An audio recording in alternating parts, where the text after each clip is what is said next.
Hey folks, welcome back to the Offgrid workshop. We have got the ultimate Offgrid motorhome back in the workshop here. We did a video about this a few weeks ago, if you remember. I'll link that down below so you can check that out. But we've done a whole bunch of work on this van, full Victron system, 3 Fogstar batteries, filled the roof with solar, max air fans on the roof, all kinds of different things. And we're slowly adding more bits and pieces to it to make it truly the ultimate off-grid motorhome.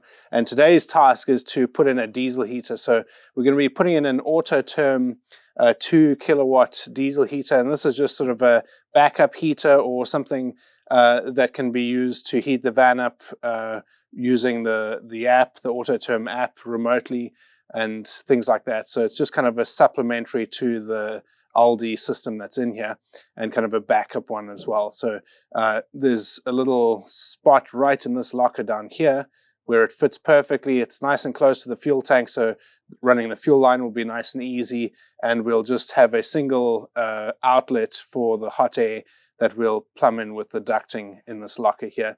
Try and make it as compact as possible to still have some storage in that locker, and we're going to do a step-by-step sort of process of how we install these diesel heaters here. We've done a whole bunch of these Autoterms, and they're our favorite choice for diesel heaters, just because it's they're good value for money.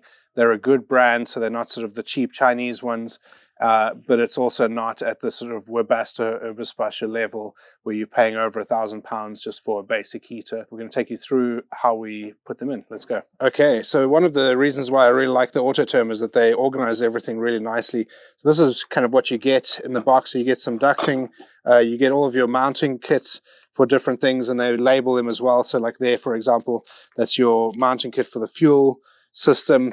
You got your air intake mounting, your exhaust mounting. They send you cable ties, all these different things. Obviously your muffler for your exhaust. And one of the things that is really nice as well is that they don't put the plugs on the ends of some of the cables. So like this one here, for example, this is, I think, for the thermostat controller. And so on the one end, they just have the wires with the crimped connectors on there that you can push into the connector yourself. What that means is that you then only have to drill kind of a 6mm hole, or a much smaller hole than if you had the other connector on. And obviously it's a smaller connector than this, but it's still, if you have the connector on, you'll end up having to drill like a 12 or even 18mm hole to get that connector through. And they do that both on the cable for the thermostat, and so we've gone for the comfort control thermostat. So this is the temperature controlled one. You can also time it and various things like that. And then for the fuel line, they do the same as well, where for the power to the fuel pump, you've got no plug on the one end. So again, it means that you can literally drill a 6mm hole to get this out, whereas previously on other versions, if you have the plug on the end here, then you're drilling sort of an 18mm hole, which is much bigger. So yeah, that's good. They provide a bit of heat insulation for your exhaust, which usually goes right up against the bottom of the heater, so it protects your air intake and fuel line on the bottom of the heater. Now, two things that we don't use, which Autoterm provide, are the pickup pipe that we plumb into the tank, and I'll explain why, and then the turret. We use a different turret. The main reason is, if I find the pickup that Autoterm provide, which is over here, and compare them. So the pickup that Autoterm provide is much bigger in terms of the locking mechanism and things. So we buy this one here, which is much more compact. And what this means is that we can actually install this into the fuel tank's air breathing mechanism. And it means that we don't have to drop the tank, and you don't have to drill a hole into the actual tank and things like that. It's just a much easier way of installing it directly into the van's fuel tank, much less destructive. So if you wanted to remove it, for example, you can just replace the fitting that you mount this in on the breather on the top of the tank, rather than having a hole in the top of the tank that you then have to seal or something like that. And dropping the tank and emptying it and installing a pickup and cleaning the debris from drilling the hole and stuff is quite a job. So this pickup works much better in that regard. And we've installed them with a bunch of Autoterms. It is big enough that it pulls enough fuel. It works absolutely fine. We've had great success with it. And then the turret, I'll show you here quickly. We just go for a turret that's a little bit longer than the Autoterms. And that's mainly just so that when it goes through the bottom of the floor, the turret is all the way out from the bottom of the van, and it allows us to seal along this edge here nicely. And what that means is that if we use this one that Autoterm provide, the bottom of the van sits below the bottom of the turret here. So not that the turret gets that hot, but it makes it difficult to seal this neatly, especially that often when you're dropping the heater in here, you will be coming into contact with the sides, and that the other one we found just easier to work with, and it just makes it a better finish once it's out the bottom of the van. So we've taken to using these other turrets that we get. So yeah, that's kind of a run through of everything. We're also going to be putting in the modem Q start as well and setting that up on this. So in here is where the fuel pickup is. So we take this cover off, and it gives us access to the breather point that we can then put the fuel pickup line in. And this here is the breather on the fuel tank. So it's this that we will install the fuel pickup onto. So you undo that clip to take the pipe off, undo that little nut down there, and then it allows you to pull this thing off. Sometimes it's a little bit sticky and difficult to get off, but usually you can work it off, and then we'll install the fuel pickup in that, and we'll take you through that process. And here is the breather that we put it into. So we'll take you through. What we do is we file the top of this just a little bit, just to make it a little bit of a flat surface, and then we drill a pilot hole with a small bit that's easy to catch on this plastic. And then, yeah, we often will usually just punch a little hole there, because you want to really get this as close to center as possible. And that's where using the small pickup works much better, because it'll actually fit inside that pipe. And like I said, if you need to restore it and remove the heater for whatever reason, then you just replace this part. You haven't actually modified the tank itself.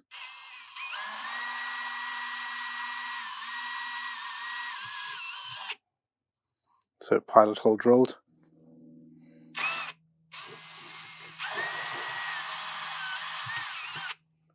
There you go. One of the things that you will need to do is to measure the depth of your tank so that you can cut the send unit to the right length. So you could do this with anything, with a dowel or anything, but we're just going to do it with the actual send unit, mark it, and then we know how much to cut off the bottom. And we'll usually cut it so that it's not all the way to the bottom of the tank, mainly just because then you don't run the risk of actually emptying your tank completely using the heater. So if you get it to just above the level, so roughly sort of 15% of your tank, somewhere around there, then that way it allows you to actually have a bit of reserve in the tank, and you don't empty your tank completely just using the heater. So obviously the heater would stop before your tank is empty, and you can still drive to a petrol station or whatever the case is. So you can see here we marked it there at about 350 mils. So that's to pretty much the top of the tank. So what we would probably do is take off sort of 3 or 4 centimeters off that, and then that gives us a bit of a reserve in the tank. We'll estimate where it's going to sit on the actual tank, and then we'll probably land up cutting it somewhere around the 320, 300, somewhere around here, so that there's a bit of gap in the bottom of the tank so we don't drain the tank completely if the heater's left on or something. So yeah, we'll probably cut it at about 300, somewhere around there. And then the other thing as well is when you're cutting this pipe is you don't want to use like side cutters or anything that'll crush the pipe. You want to use something that's going to actually cut it, so like an angle grinder or something like that. Okay, so we've got the send cut. So as you can see here, so we cut it at a bit of an angle and then cleaned the end off there. And we also blew with the air compressor through the pipe just to make sure that there's nothing in there. We took the O-ring off when we were measuring the length of the pipe just so that didn't drop into the tank. But remember to put that back in before you do this.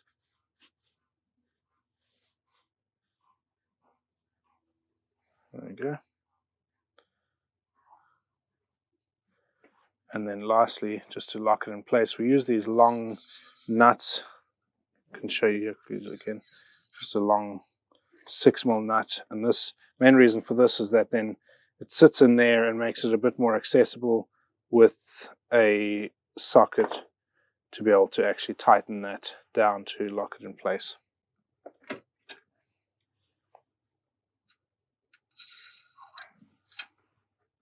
And then you can drop a socket in over the top of it.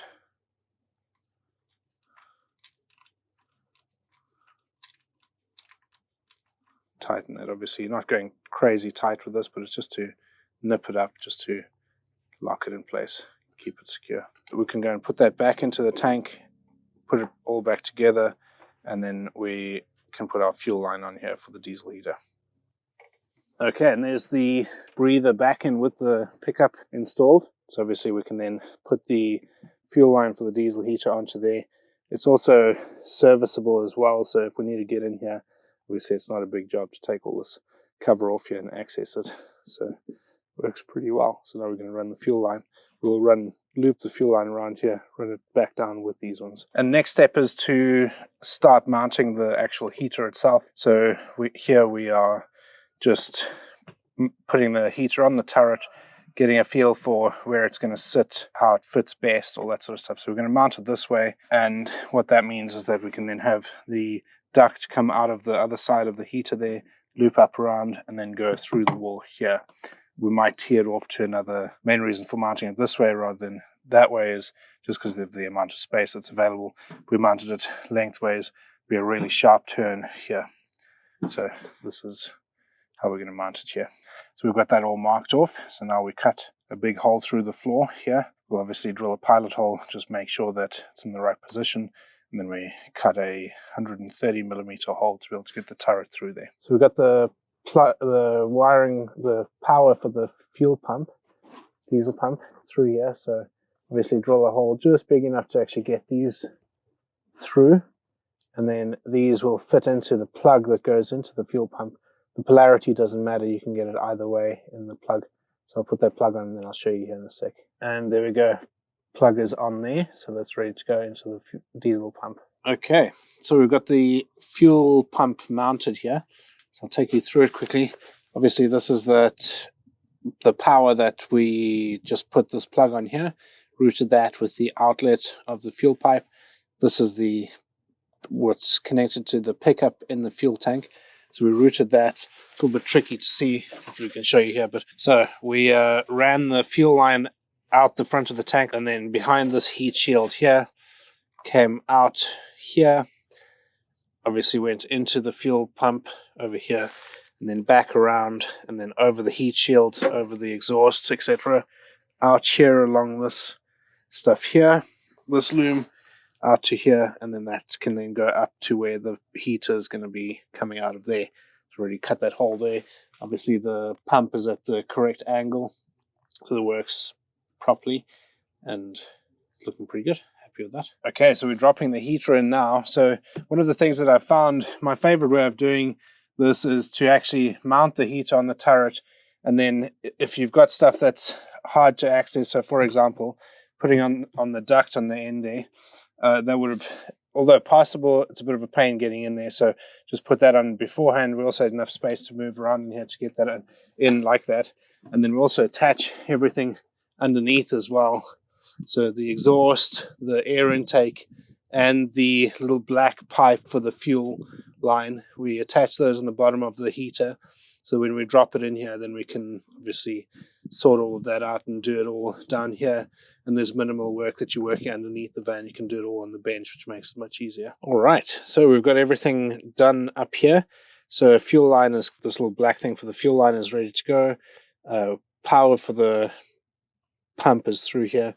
We're just going to hang the air intake and the exhaust correctly. So for the exhaust, we're probably going to put it under the chassis like that, and then have it facing out that side of the vehicle like that.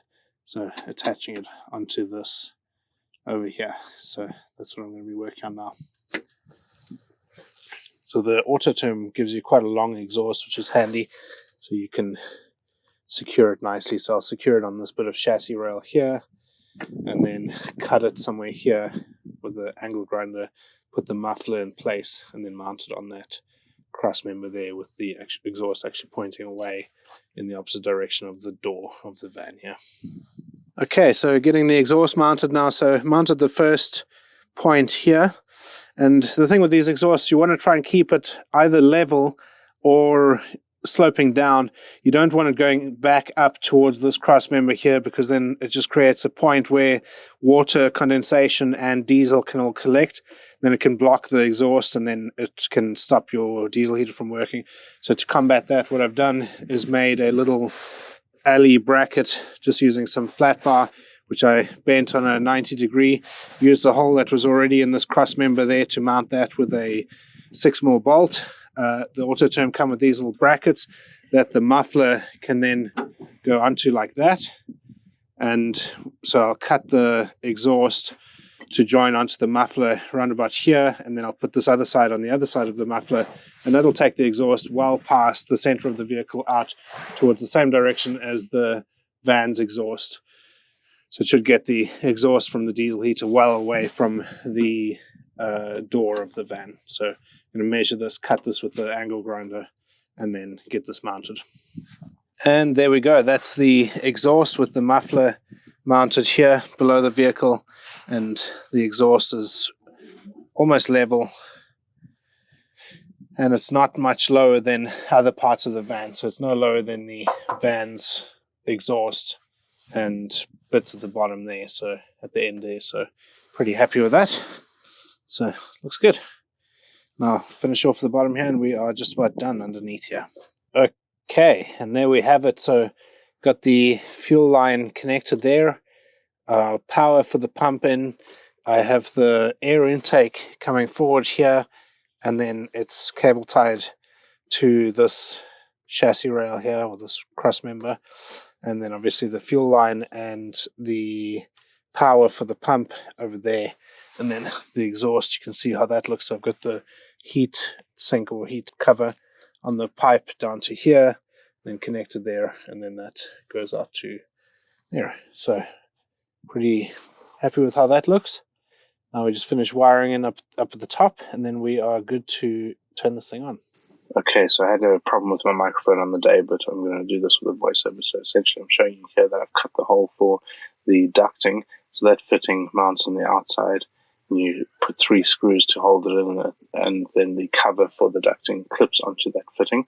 You then put the ducting on the back of it, and I secure it with a Jubilee clip. Obviously you have to cut the ducting down so that it fits. Dad's busy running the wire for the control panel. Now we're going to mount the control panel on that board above the door, which is where all of the other control panels are, and the customer has a servo GX screen there, etc. So looking good. We've got the cable with for the control panel in here. Then we've got power here going to this fuse block here. We've put a fuse in and got that connected to the fuse block. I've shortened some of these cables slightly because otherwise you'd have a massive roll of wires here. So I did that by using Wagos, just the straight through Wago connectors, and then I taped them up using fabric wiring loom tape.